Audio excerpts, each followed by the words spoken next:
শান্ত ভাই, আমরা বলছিলাম যে মুক্তিযুদ্ধ নিয়ে নানা রকম বিতর্ক আগে থেকেই ছিল। আপনিও একটু আগে বলছিলেন, আপাও বলছিলেন যে আমরা অনেকগুলো বিষয় মীমাংসিত করতে পারিনি।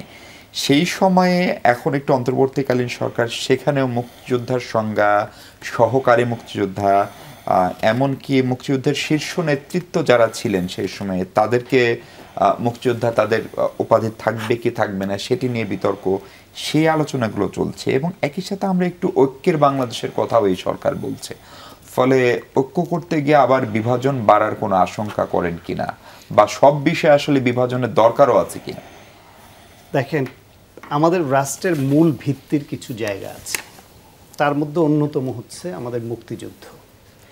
ওই জায়গাটা নিয়ে বেশি বাড়াবাড়ি যারা করেছে অতীতে কেউ লাভবান হয়নি, ক্ষতিগ্রস্ত হয়েছে।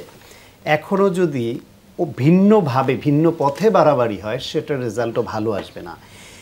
এদেশে দলমত বিভিন্ন রকম থাকলেও আপনি দেখবেন মুক্তিযুদ্ধের প্রশ্নে গুটি কয়েক লোক ছাড়া সংখ্যাগরিষ্ঠ মানুষ কিন্তু মুক্তিযুদ্ধের প্রশ্নে একমত যে এটা আমাদের একটা মীমাংসিত বিষয়।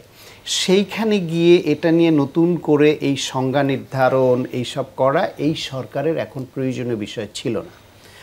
আর ভাস্কর্যের বিষয় আপনি যদি ধর্মীয় দৃষ্টিকোণ থেকে দেখেন সেটা একটা ভিন্ন ইস্যু।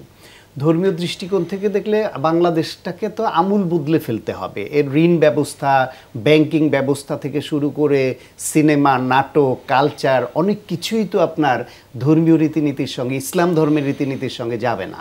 সুতরাং আপনি শুধুমাত্র মুক্তিযুদ্ধের কিছু সিম্বলিক কিছু ভাস্কর্যকেই আপনার তখন ধর্মীয় দিকে নিয়ে গিয়ে একটা মব তৈরি করা বা সেন্সেশন ক্রিয়েট করা, এইটাও অদূরদর্শিতা হবে। সেই ক্ষেত্রে আমার মনে হয় মুক্তি বাড়াবাড়িটা কারোর জন্য যেমন ভালো না, সেটা যেদিকের হোক। আওয়ামী লীগ মুক্তিযুদ্ধের সোল এজেন্ট দাবি করে 16 বছর ধরে যেরকম মুক্তিযুদ্ধের চেতনা বিরোধী অবস্থান নিয়েছে তার ফল ভোগ করেছে এই 24-এ এসে।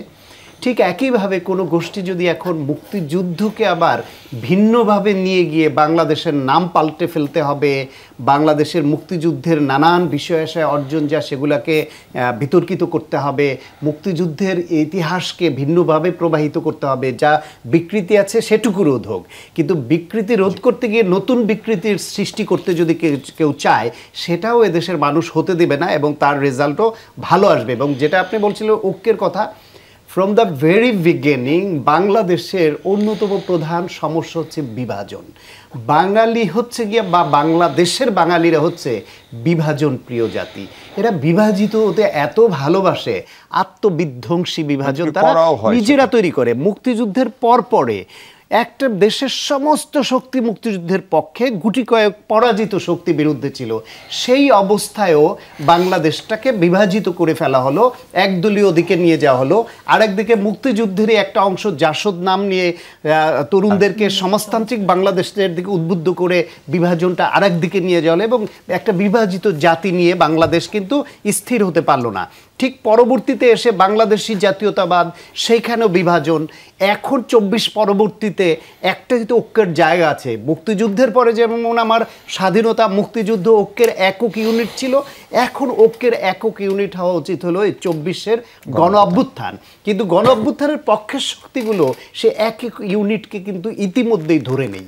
তারা যে যার কৌশল, অপকৌশল, স্বার্থ, নিজের চিন্তা, ক্ষমতা, নিজের স্বার্থ এই কেন্দ্রিক চিন্তা করছে। ফলে সেই বিভাজন, পুরনো বিভাজন সেই রকমই ধীরে ধীরে যেরকম ছিল এখন আরো প্রকট হচ্ছে।